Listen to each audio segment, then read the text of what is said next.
This is Francis Guzman. This is Good News Filipinas, where advocacies and action are given priority. Aired every Sunday from 12 noon to 1 p.m.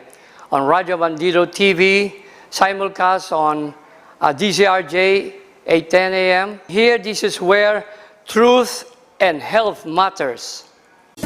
Akala ko conquering the universe was the ultimate, but there's more. Dahil tinawag ko ako ng Panginoon for a major purpose. To guide the youth, help communities, and to bring others closer to Him.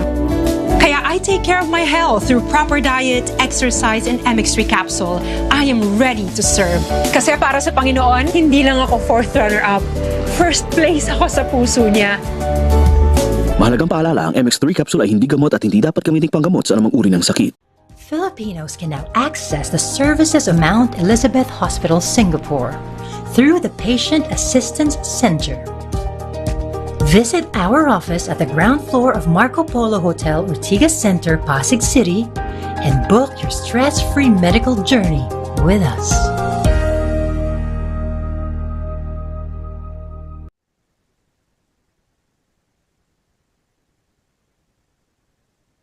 Yes, folks. Good day. This is Good News Filipinas, DZRJ 8:10 a.m. and we're live all over the capital cities of the Philippines and also watched and seen worldwide through our OFWs, you know, ang ating mga unsung heroes. Mabuhay po kayo. And also our expats who are living abroad, as well as foreigners are watching us all over the world. And so this is Francis Guzman, your host, Good News Filipinas. Before we start the ball rolling, well, we got a news break here that came in from our newsroom from Good News, Meralco sources, you know, for cheap power. Wow, huh? Okay. So this is from the Daily Tribune headline. Okay, SPPC ended the fuel supply deal with the 𝗚𝗏 Consortium last June, which was also when SMC took over ownership of the giant facility in Batangas. Our distributor Meralco is exerting all effort to come up with the least cost alternative to the 670 megawatts shortfall in electricity supply after San Miguel Corporation halted a power supply agreement. A company source said Meralco is negotiating with the Lopez Group's First Gas to share its bank gas. Okay, allocation in 𝗏𝗏 to Iligan if it decides to take San Miguel Corporation's offer for the use of the 1,200 megawatts natural gas power plant. Okay, that's our first, you know, good news for the day. And so I see my beloved friend and brother in Christ, Brother Hill, Vicente. Dr. Hill, welcome back. How are you? Thank you. Good afternoon, everybody. Francis and our audience from all over the world, and also our special guest, Dr. Cyrus Pasamba, who will be talking on something very important. This thing that we have been experiencing is really something that we should delve into and we should address as soon as possible, or else. Okay, so okay. Yeah, Dr. Hill, can you give us a brief on our beloved guest of today, Dr. Pasamba? Yeah, can you give Dr. Pasamba is a member of our organization. So the Philippine Academy of Medical Specialists and the International Academy of Medical Specialists is a very into a very important, as I've mentioned earlier, a very important thing that we should address, and this is obesity. So, Dr. Cyrus, ano ba tong obesity na to? What is this obesity and why we should be very, very conscious about this?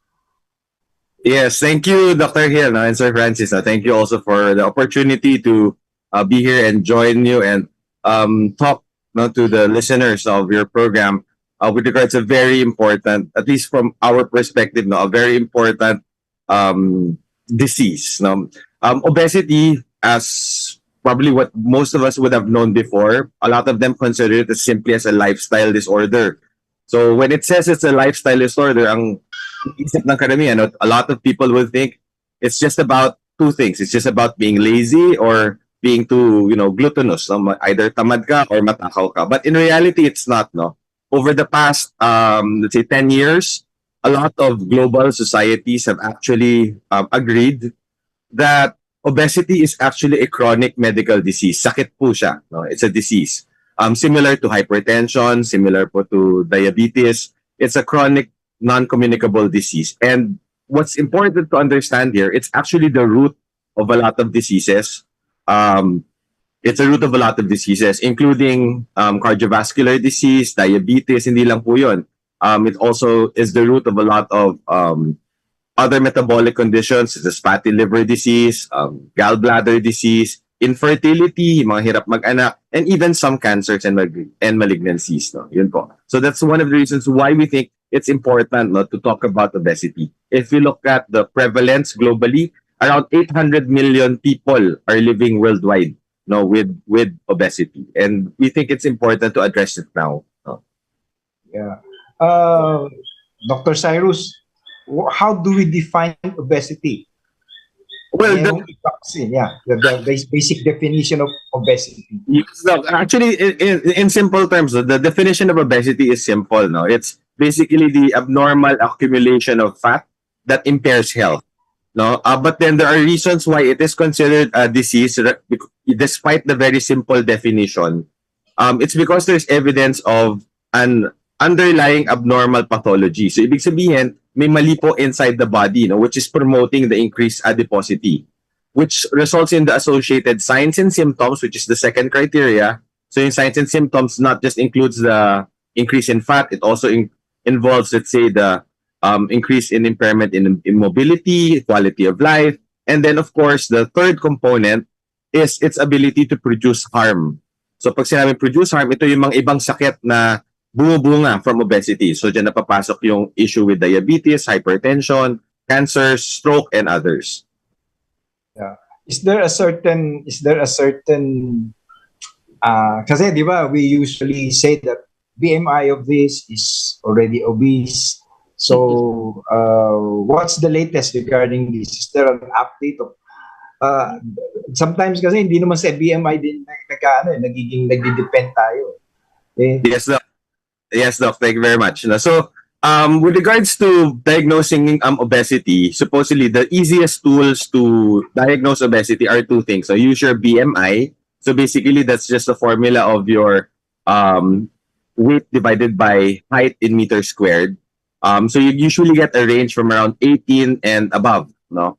Now, usually, if you have a BMI, this is global standards. For the World Health Organization, the definition of obesity starts with a BMI of 30 pataas. So if you have a BMI of 30, that's already considered as obesity class 1. BMI of 35 is class 2. BMI of 40 is class 3. Although, as an update, recently, last October, they presented the newest Southeast Asian Consensus for the Management of Obesity, and they redefined our BMI cutoffs, no, for Asians.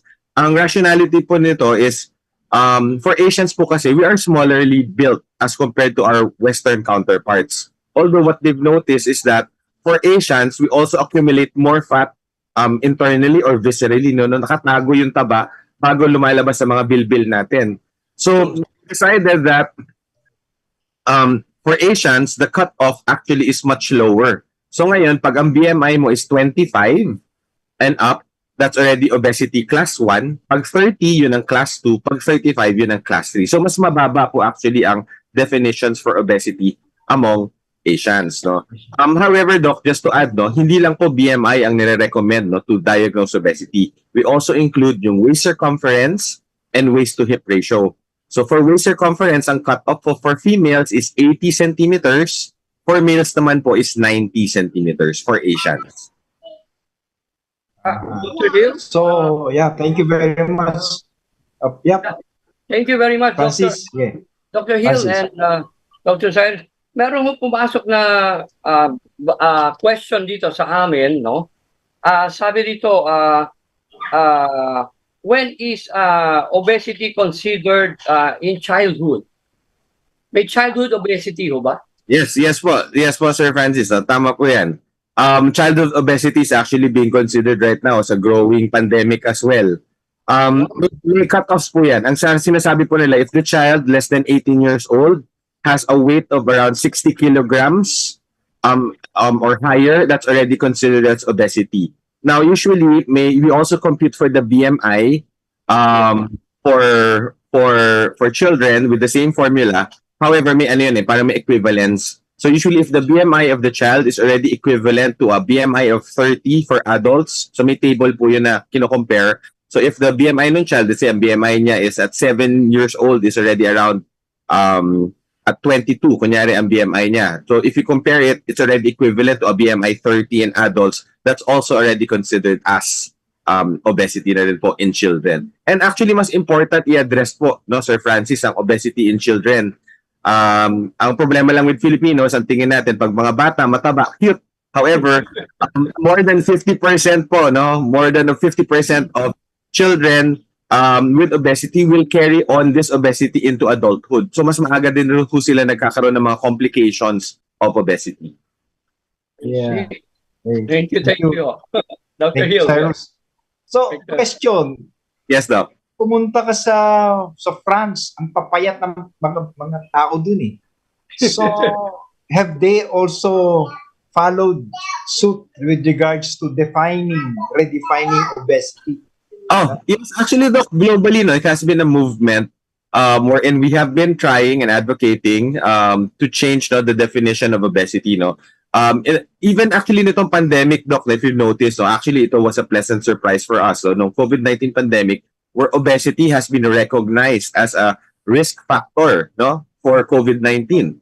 And before, usually, in-ignore lang ang obesity. Pero now, ni-recognize na po globally, no, this is all countries, including the US, Europe, even Asia followed suit na obesity should be considered as a disease and a risk factor for other diseases, including COVID-19. So that's a good step, no, in the right direction. Ang problem lang locally, our government is yet to follow suit. DOH has not yet formally announced that it is reconsidering or redefining obesity as a chronic disease, where it's still under the management of the lifestyle diseases. Yeah, thank you. So, Dr. Cyrus, you mentioned that one of these related to obesity is cancer. Yes. Yeah, so I believe in that. There are really articles attesting to the fact that if you're obese, it can be a risky factor for getting cancer. So can you elucidate on this? Yes, Doc. For example, one of the most common associations with obesity and cancers is, for example, breast cancer. No, usually nagkakaroon ng hormone imbalance, no, because of obesity. So usually when you are obesity, you have an increased levels, no, of androgens and estrogen, and this is the one that promotes, let's say, breast cancer and endometrial cancer. Aside from this, may association din po, Doc, no, between obesity and, let's say, all your GI cancers, no, esophageal, stomach and colon cancers, no. So even some prostate cancer is also included as one of the risks with obesity. So marami po actually, there are over around 40 cancers, no, which have all been associated, no, with obesity. So ibig sabihin, habang tumataas yung BMI po natin, tumataas din po yung incidence or risk na mag-develop ng iba't ibang cancer sa katawan. Yeah, okay. Sige. So, Francis, may tanong ka? Meron ka gusto? May magandang tanong ho ito addressed to both of you, doctors, Dr. Hill and our special guest, no, Dr. Cyrus, no. Sabi rito, how about visceral fat? I think this visceral fat on male and female, is this a sign of obesity? Yeah. Yan, magandang tanong po yan, Sir Francis. No? When I mentioned earlier po no, na medyo iba ang physiology ng Asians as compared to our Western counterparts. No? And that's one of the reasons kung bakit po nila binabaan yung cut-offs for Asians. They notice po kasi, no, for example, if we have two similarly weighted individuals, no, yung similar BMI, one European kunyari and one Asian. So kahit na mukhang mas malaki yung European, mas maliit yung Asian, if you compute for their BMI, it's the same. In the same study, they noticed that, oh sige, it's the same, pero there's a big difference. The percentage of fat deposition in the Asian patient is actually higher, no, than the Western counterpart. So doon nila na-discover bakit ganon. Hindi mukhang mataba yung Asian, pero has the same BMI, pero has higher fat deposition. And that's when they notice that Asians have a tendency to deposit visceral fat. So ito yung mga taba na nasa loob ng tiyan po natin. Hindi po siya bilbil. It's inside our abdomen. So it's the one that causes, let's say, fatty liver disease, PCOS, yun yung mga sakit na nandudulot nun. And it's actually part, no? That's why they lowered the cutoff spot for obesity, no? To catch these patients na, ang tawag po nila dyan is thin outside, fat inside. TOFI, TOFI. Thin outside, fat inside. Yun yung hallmark ng Asians when it comes to fat deposition. No? Mukha tayong payat, pero actually, yung taba, naiipon na po sa loob. And that should be recognized and that should be addressed as well. Yeah. Thank you very much, Doctor. Dr. Hill, yes. Thank you very much, Doctor. So, palagay mo, Dr. Cyrus, with the intermarriage, mga Asians going to different countries in the near future, talagang magle-level off tayo yan. Ano? So we consider, marami na ngayon di ba? Intermarriages, Filipinos and European, Filipinos and Americans. Eventually, in the long run, pantay-pantay na tayong lahat. Siguro not in the next generation, para siguro ba sa susunod na generation. And I'm just really thinking because of this intermarriages, yung the next generation may have a, lalo na if the Asians, actually Asians ang maraming nagmamigrant migrant workers yan. So eventually we'll have a different scenario in the next generation. Yes. Okay. Yes, I agree, Doc. So, yun nga, if you notice, even our basketball players are becoming taller and taller, di ba? And a lot of them are actually, children of mixed marriages. No, I'm sure definitely, Doc, if you are, the ethnicity matters. No, although currently yung classification natin is based on pure Asians. So, ibig sabihin, these are pure Southeast Asians, and we are using lower cutoffs. But of course, if you are of a mixed ethnicity, then definitely, if you're, for example, your body stature is more akin to our Western counterparts or Western origin, then we may use the higher cutoffs for these patients. No? So, for example, let's say mukha kang Caucasian, although you have Filipino ancestry, we can probably apply the American classification or cutoffs for obesity. No? Yeah. Okay. So, very interesting. Dr. Hill, can I interject? There's a beautiful question that came in for both of you, Dr. Cyrus and Dr. Hill. Sabi rito, what foods is obesity genetic or hereditary? Yes, Sir Francis. No, there is a genetic component. So, what we've learned about obesity, it is multifactorial. No, ibig sabihin, there's a genetic component. Although it's not just limited to that. No, environment also plays a big role. Medications we take in also plays a big role. Even certain how do you say this? Diet natin plays a big role as well. So, for example, in the Philippines, especially in urban areas where we are more shifted to a Western style of diet, mas mataas din po ang prevalence of obesity. So it's not just genetics. It may play a part, but it's not the entirety of what causes obesity. Thank you very much, Dr. Cyrus. Dr. Hill, yes. Yeah, Dr. Cyrus, I was told at one time, do not drink cold water. Rather, drink always warm water. Is there veracity to this para hindi tayo tumaba? Kaya yan ang ginagawa ng mga Chinese mahilig sa soup. Yes, Doc. Although, unfortunately, Doc, no, wala pang clinical evidence no, to support such a claim. So technically, it's still a myth to be proven or debunked, technically, Doc. So it's not proven yet whether or not taking warm water only no, will help prevent obesity. No, because it's not as simple as that naman po kasi. Kasi pero dito sa Pilipinas, mainit eh. So, ang tendency talaga is to take water, also cold water. So, I think, yeah. So, we look forward. And I think this is a very interesting observation. So, that's why mahilig sa noodles sila, mahilig sa soup, also. And this probably would... at saka payat din naman sila, di ba? Ito may mga... Yes, also, Doc. Pero Vietnamese and the Thai, hindi naman tumataba yan eh. Basically, talagang... Yes, no. Pero if you look, no, for example, let's say, no, countries na hindi ganun kataas ang obesity index, no, for example, like Japan, South Korea, China, it's actually not because of the diet. It's more of the type of physical activity that they do. If you notice, diba? For example, in China, everybody bikes. In Korea, they usually walk around. In Japan, ganun din, di ba? They usually walk from destination to destination. And that's one of the reasons why kumbaga, their obesity index is lower. It's primarily because na ma-match yung energy intake nila, yung dami ng kain nila as compared to the physical activity that they do. As compared dito sa Pilipinas, we all know, sa sobrang init, nobody would walk around, let's say, from your home to place of work, di ba? You'd probably take a car, take public transportation. Nakakatawa pa nga ito, personal observation lang. Even sa jeep, di ba? Rather than having fixed jeepney stops, talaga ipapara mo dun sa tapat kung saan ka pupunta because you want to shorten as much as possible the time that you need to walk. Di ba? So, physical activity also matters. Yeah, okay. Isang rationale daw kung bakit tayo umiinom ng wag iinom ng malamig kasi because of the fat deposition stays there, no? Hindi katulad ng pag mainit, natutunaw yung fat talaga. Yes, may probability ma-mobilize yung fat. Yes po, Doc. Pero hindi pa kasi proven kaya hindi pa natin siya ma-recommend as a hard truth, kumbaga.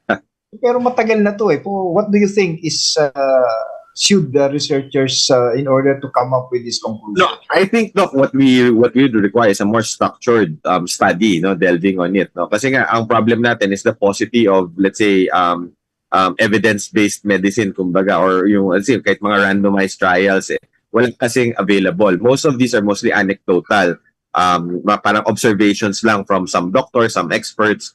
Kumbaga, we need a large pool of patients and then see whether we compare it in order to determine kung may association po talaga yung type of water that we take in. Yeah, okay, sige. Francis, may tanong ka? Oo, may pumasok na naman. Ang daming questions para sa inyong dalawa, Doc. Yeah.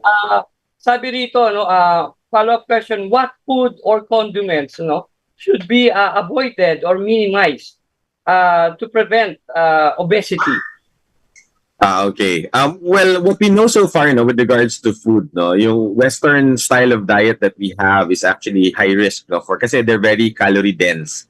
Now, in reality, when it comes to dieting, to be honest, maraming klase ng diet dyan, It's just a matter of the type of macronutrient that they are advocating for.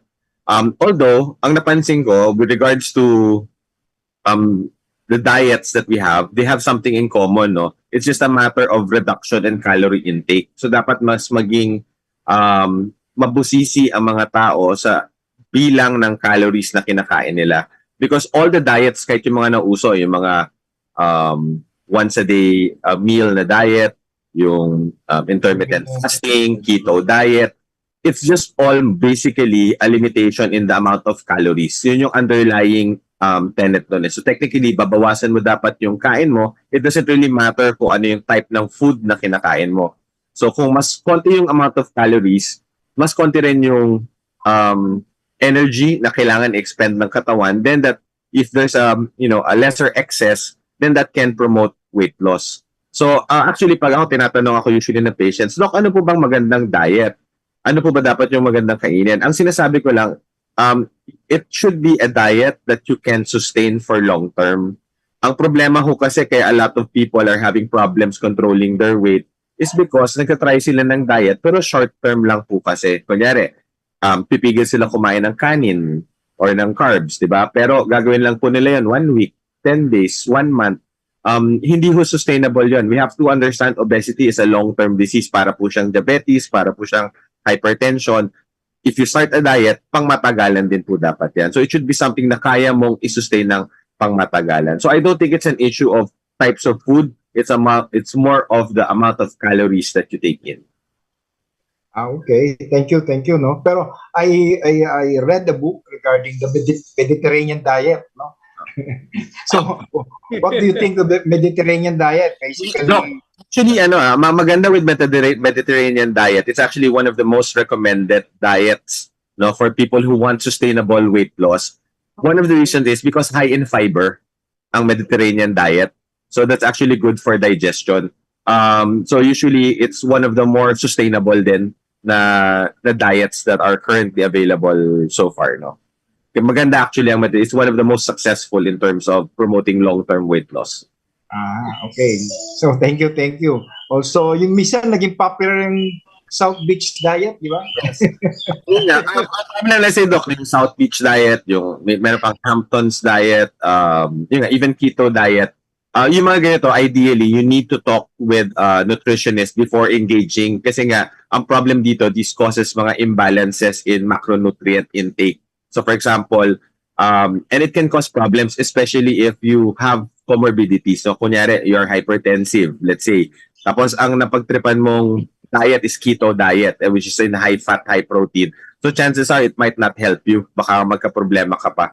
So ideally, pa ganyan, you need to talk to a doctor and a certified nutritionist to see which is the appropriate type of diet for you. Although, like I've mentioned, all of these diets, they're all anchored on one basic principle, which is caloric reduction. Magbababa ka lang talaga ng dami ng kinakain. Yeah, okay. Thank you very much, no. So kasi very very interesting talaga yung mga sinasabi ng diet na yan, no. So the basic message that Dr. Pasamba would like to say is that talagang sustained talaga dapat, no. Hindi yung magda-diet ka tapos sasabihin, ay, this is my ano to tawag nito? Bad day or day. Tapos kakain naman siya ng kakain. Pupunta lalo na ngayon, especially now that it's Christmas time.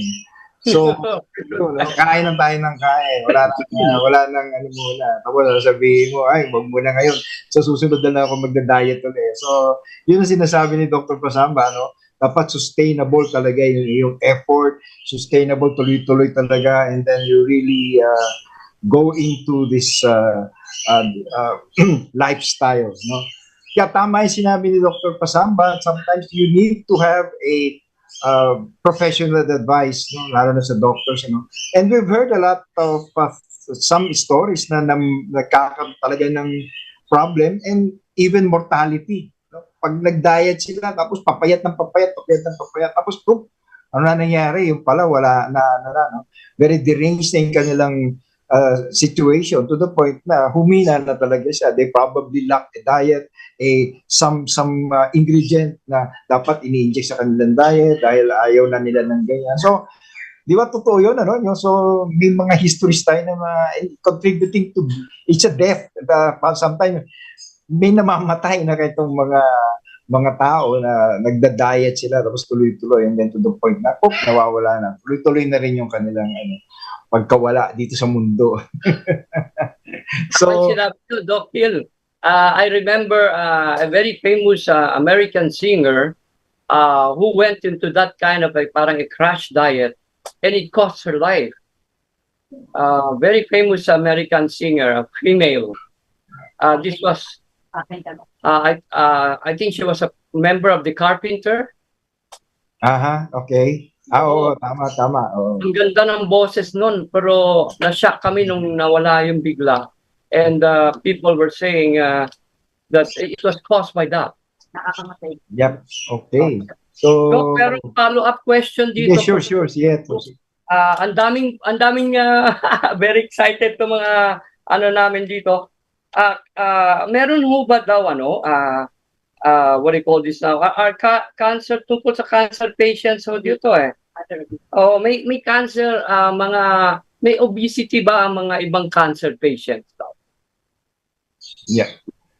Well, with regards po to like I've mentioned earlier, Doc, no, and Sir Francis, no, there are obesity can be a risk for cancers, no. So ibig sabihin, yun nga, pag kunyari increase in weight mo, mataas yung risk mo. Let's say ang notorious is, let's say, breast cancer, endometrial cancer. So pag mataas ang BMI, meron siyang risk, no? May positive correlation between the two. Gastrointestinal cancers are also included. So esophageal, stomach, and colon cancers are also related with obesity. Yun yung mga more common. Even pancreatic cancer is also associated with obesity. So yan yung mga common na cancers na pwedeng mapulot, no, with obesity. Okay. So, Dr. Cyrus, how about wine? Kasi, di ba, sabi natin, ang wine is good for your health. And then, see the French people, mapapayat mga babae. In fact, Yes, yeah. may studies naman po kasi, Doc Hill, di ba? May studies that have shown, no, that wine is actually good for, in moderation, is actually good for circulation. Although we're not sure if with regards to obesity, but I think with regards to cardiovascular health, may evidence na, a glass of wine can indeed help, improve your circulation and metabolism as well. So it's okay, I guess. I mean, hindi siya, basta in moderation. Hindi naman yung tipong 1 bottle a day ka. Yun, medyo delikado. Dapat what's your recommendation with regards to it? Sabi naman nila, Doc, diba? Studies have shown is around 1 to 2 glasses per day is still okay.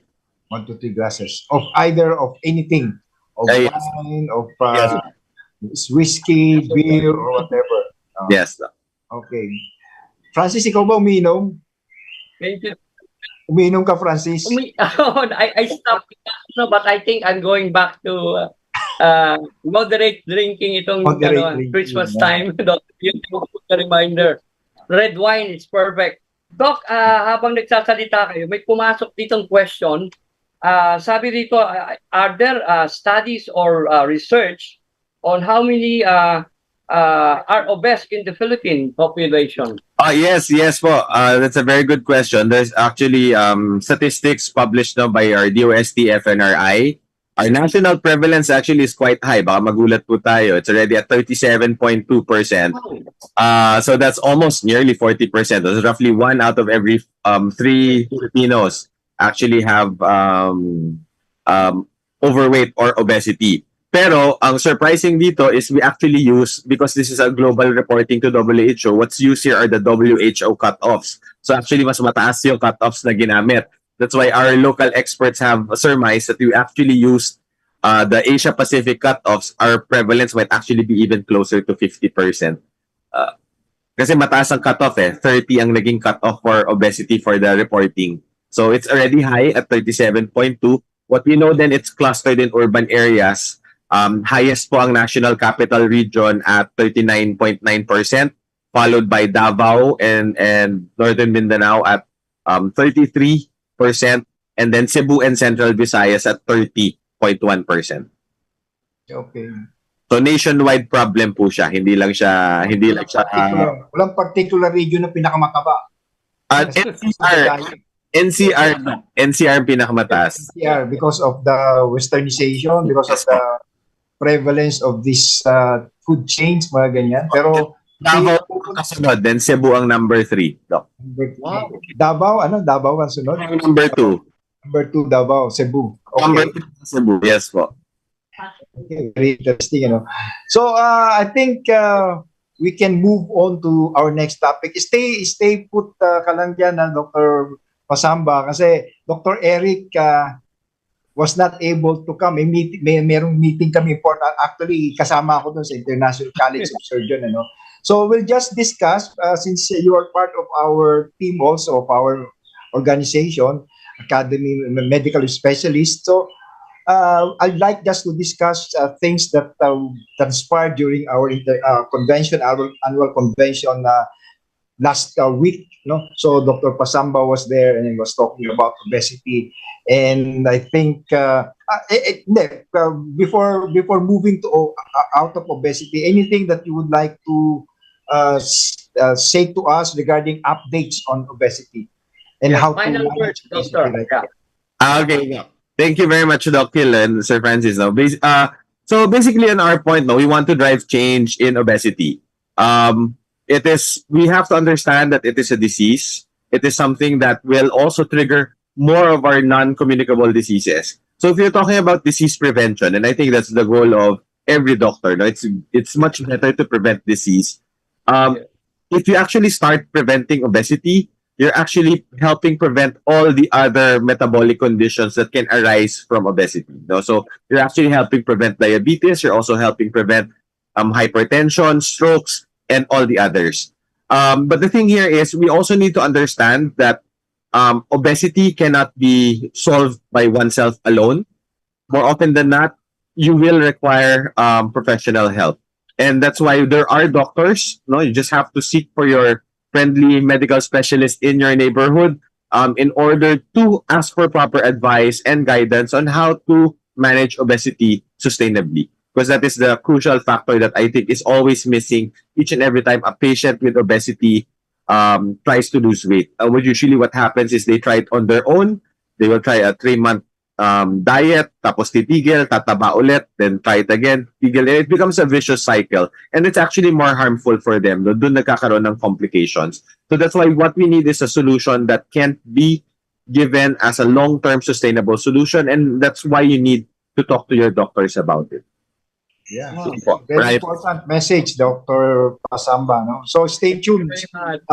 Tuloy-tuloy tayo. Stay there, Dr. Pasamba. You were there in our International Academy of Medical Specialists meeting. And just to continue, no? So during that meeting, we established climate change is really something which we should delve into during this pandemic times. You know? So we invited the Commissioner on Climate Change, Dr. Alberto de la Cruz, who was there and very, very expounded the things that that has happened and what should be doing for the rest of our life. No? Kasi definitely this increase in this lowering of the temperature really is bothersome, very, very minute, and therefore we still really need to have this the problem on the fossil production is really something that we should delve into. And in fact, tayo ay dapat pumupunta na tayo sa mga and we have been into tree planting, we have been into mangrove planting as well. No? So this is part of the change na kailangan nating patulong. Ano? So merong isang bill, dapat bawat isang household meron tayong pinapatubo na isang plant or tree, no, na nandito, no, na para shown here is Dr. Herbosa, who talked on leadership management, no, in during this time of pandemic. So nakikita natin na may mga patients tayo, may mga things tayo na ginagawa na in the government na dapat nating gawin. So hindi natin masabi pa kung what is perfectly right with regards to the leadership ngayon nakita natin yung sa dyaryo ngayon, so it's COVID-19 approach question ngayon, so yun ang headline ngayon today in Inquirer. So I think we should look into that. Ito nakikita natin, this is the one that was previously shown is the GAM, GAM, or Green Healing Alliance Movement. So yeah, so we invite. You were one of those, Francis, who were invited to write in there, representing Good News Philippines. So para magkaroon ng relevance itong healing natin. We call it green healing.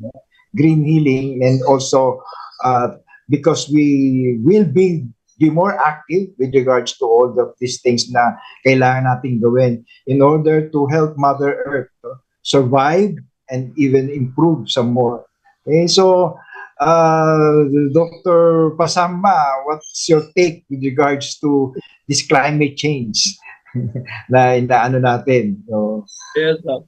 Yes, Doc Hill, no, I do agree. No, climate change is indeed one of the bigger threats that we have, and it should actually be addressed as early as possible. No, if you want to leave a better Earth, no, for our future generations, the time to act is always now, diba? So at least I do applaud our initiatives to address and look into climate change and see what we can do as Filipinos, in our part in helping solve climate change. yes, thank you. So alam mo, Francis and Dr. Pasamba, no? So what was very touching for me was when the head of the nursing group came over and expressed their concern with regards to the present.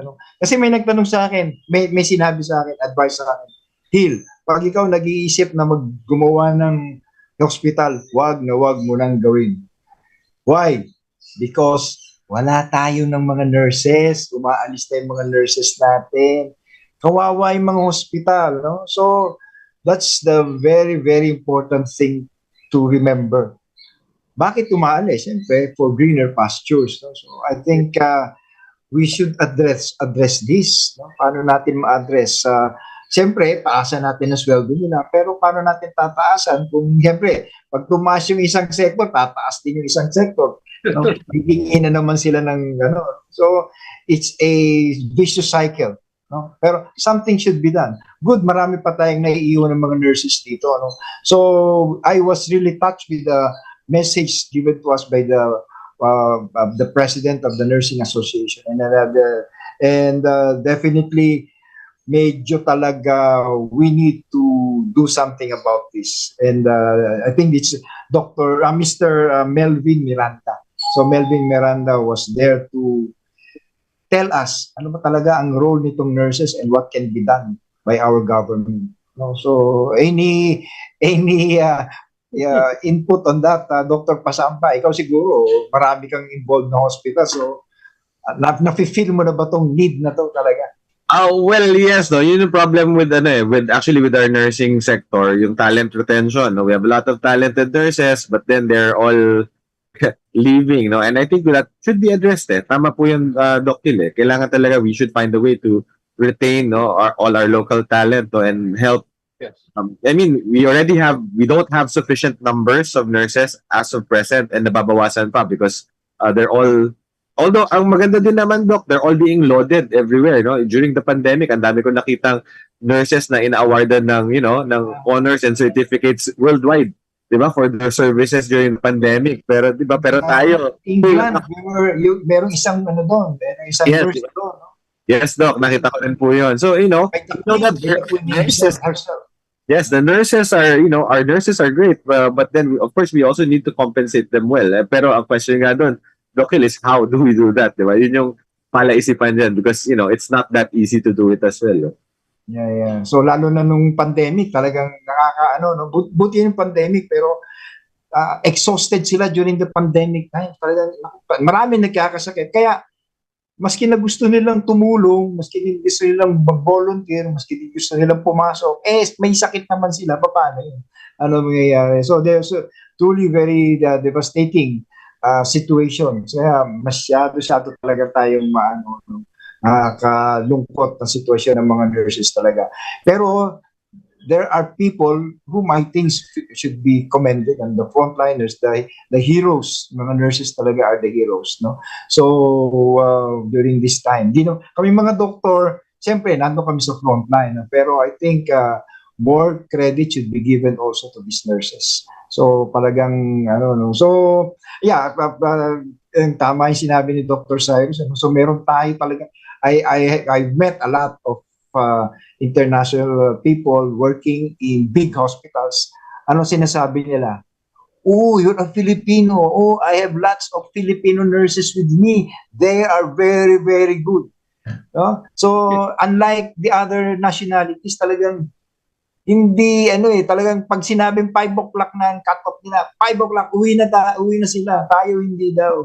We remain there we still continue with our work, no? Maski na hindi na, not minding of having overtime work, no? So, pero nando sila. So, they like the Filipino nurses very well. Yeah. I agree, Dr. Hill and Dr. Cyrus. In fact, may pangalan, mayroong nang appreciate ang doctor, ang mga nurses natin eh. Tender loving care. TLC. So last issue na gusto kong na nabanggit natin. Madami kasing kaming topic pero yun nga binanggit ko yung climate change, binanggit ko na yung nurses Number 3 are the resilience of our kids. Okay? So Cyrus, ilan ang anak mo? Yes, Dr. Hill. Wala. Wala. O siguro may mga pamangkin ka siguro and you have been exposed. Maraming pamangkin, Doc. Marami. So, siyempre tayo, ako, sabi ko, how resilient are our kids in the future? Kasi para nakikita ko, this is true, there are 3 suicidal death among doctors. In my alma mater, 𝗡𝗶𝗶𝗶𝗃H. So, may ganyan, and if you review their credentials and if you review their background, ang gagaling, Number 1 sa klase. So, siyempre, UP to. Siyempre, nasa matataas na level sila, Tapos, and isa pa, teacher, ang parents are doctors. So, we don't know. I think we should address this, and then, that's why a topic on the resilience of our kids. We should really move to that. Ano ang gagawin natin? So, siyempre, minsan talaga, pero definitely, iba na yung thinking ng mga, mga bata natin.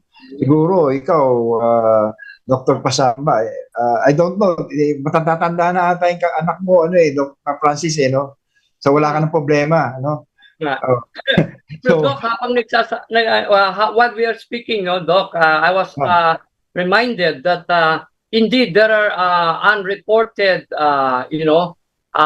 people who committed suicide, and very sad because I've been hearing about this and it was not reported in the mainstream media that known colleges and universities. Some people even jump from their buildings or from their ang tawag nito, I don't know where they jumped in and they committed suicide. Really very sad because these are young people who are the future generation of our nation. These are what Dr. 𝗚İ chị𝗱 has been saying. Sila ang future natin. Yeah. So, Dr. Hill. Yeah. So, kaya nga, diniscuss natin yun. And there was one doctor who really trained on this and gave a very good lecture also. So, pero sometimes we should, Francis, I think we should talk about this more often, resilience. Yes, I agree. Of the kids and how to go about it. And then probably I will invite those who are experts in this. So, very important. Parents tayo. Si Francis, si Dr. Cyrus, parang parents na rin yan. Definitely, maraming mga pamangkin. So, ready ka na ba, Dr. Cyrus, sa Christmas? Marami kang pamangkin, sabi mo. Ilan ang bibigay mo? Pantay-pantay ba? Kasi minsan may nagseselos sa mga ganyan. Pantay naman, Doc. Pero yun nga, maraming pinaghahandaan for Christmas, Doc. So very good. So that's we have discussed a lot of things right now, So we've talked especially on obesity, and I think we should really address this because of its risk and its relationship to other diseases such as cancer, in particular. Also, I reported also at one time with regards to asthma and allergic rhinitis. It can be also associated with obesity. And also we discussed on climate change. So our move with regards to health, green healing alliance movement. So we will be really very productive with this during this year, and we will be looking forward to more planting of the trees, mangrove planting as well, all over the Philippines. No? So also we're talking about also the role of the nurses, very important frontliners, and very helpful for our survival here in the Philippines with regards to our healthcare. And lastly, we talked about the kids, the resilience of the kids, and how to go about these things. And this really matters a lot to all of us because they are, sabi mo nga, they are the future of this country. So I think we will be ending soon, and I think Francis, you have your last words. Thank you very much, Dr. Pasamba, Cyrus. We Si look Dr. forward to more better days ahead, and with your message, I think we will always move on for better health. Happy Healing Day. Happy Healing Day. To all. Healing. Thank you, Dr. Cyrus. Dr. Yes, Hill. thank you din po. Dr. Hill, can you give us a brief final word? And Dr. Cyrus? Yeah. Merry Yes, Christmas and 1 Happy minute each. 1 minute each. Yes, please. Merry Christmas and Happy New Year. Kakain na naman tayo ng kakain. Watch your diet. And then also, that's the thing that we should know, that we should try to do, discipline ourselves with regards to our activities and with regards to our nutrition. That way, we will be able to have a strong body, strong mind. Importante mind din eh. Hindi pwedeng strong body. Eh, marami ring namamatay na strong body eh, no? Pero Mind. wala rin eh. So, it could be an overestimate, Dr. Cyrus, di ba? So, minsan may mga Ironman athletes na namamatay din eh. No? So, I think it should always be a combination of good health with regards to our body, mind, and of course, Francis, you would definitely agree with me, and soul. Yes, yeah. Body, mind, and soul. Let's be emotionally and spiritually guided by the person above us. Yeah, thank you. Thank you, Francis. Maraming salamat, Dr. Hill and Dr. Cyrus, for being with us in Good News. Cyrus, may 1 minute. Sabi mo, may 1 minute. Yeah. Sige po. Yes, Sir Francis, Dr. On my part po, thank you very much for inviting me over. I just was reminded, no, talking about obesity and mental health, no, depression is actually common among patients with obesity. But I just want to stress out that you don't have to live with obesity alone. You don't have to suffer alone. There are people who can help you. It's just a matter of taking the initiative, no, and seeking help, and getting the sustainable outcomes that you deserve. So yun po, that's Merry Christmas in advance, and Merry Christmas. Thank you very much, Dr. Cyrus. Dr. Hill, thank you very much. Now we are entering. Yes, Dr. Hill. I would like to, at this point, I would like to give us, our listeners and viewers, the editorial of the day. Our Almighty God, who is the creator of all mankind, wants us to be totally strong, healthy, body, soul, and spirit. Let's now center on these two keys to healthy spiritual life. According to St. Paul, his prayer, being filled with the knowledge of God's perfect will, and then walking in that knowledge. So it's so really very, very important po yan, no? Kababayan ko, na itong pinag-usapan namin ngayong umaga, with Dr. Hill and Dr. Cyrus. Dr. Cyrus and Dr. Hill, a very perfect equilibrium, a combination of two doctors who taught us what we are supposed to know in the medical and health, for our lives on earth.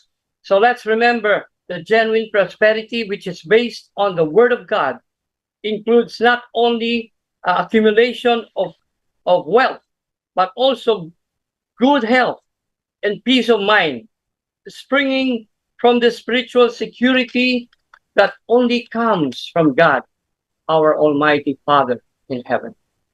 And so today's word says in the book of 3 John 1 and 2 of the Holy Bible, NIV, dear friends, I pray that you may enjoy good health and that all may go well with you, even as your soul is getting along well. Amen. So, folks, this is once more a very wonderful day indeed. This is the day that the Lord has made, and let us rejoice and be glad in it. And we have only 14 days before the Advent. Let us rejoice and be joyful to God's love for us. For God so loved the world, and He gave His only begotten Son. Whoever believes in Him will not perish, but have everlasting life. John 3:16. So don't just educate, encourage. Don't just change. Be transformed. Don't just relate. Be an advocate. This is Good News Filipinas. Your host, Francis de Guzman, and my wonderful co-host, Dr. Vicente, saying to all of you, see you next Sundays by the will of God. God bless you all. Mabuhay ang Pilipinas. Mabuhay ang mga doktor at nurses ng Pilipinas. Shalom. God bless. Shalom. Thank you. Thank you. Okay. My faith in God led me to all these blessings. Kaya ako, all out sa lahat ng bigay ng Panginoon. Spirit, mind, and body. Sa tulong ng exercise, healthy diet, and 𝗚µ Plus. Sabi ng tatay ko, when you put God first, you will always be first. 𝗚µ Plus with CoQ10 and L-carnitine, my plus in life. Mahalagang paalala, ang 𝗚X3 ay hindi gamot at hindi dapat gamitin panggamot sa anumang uri ng sakit. Jesus saves! Jesus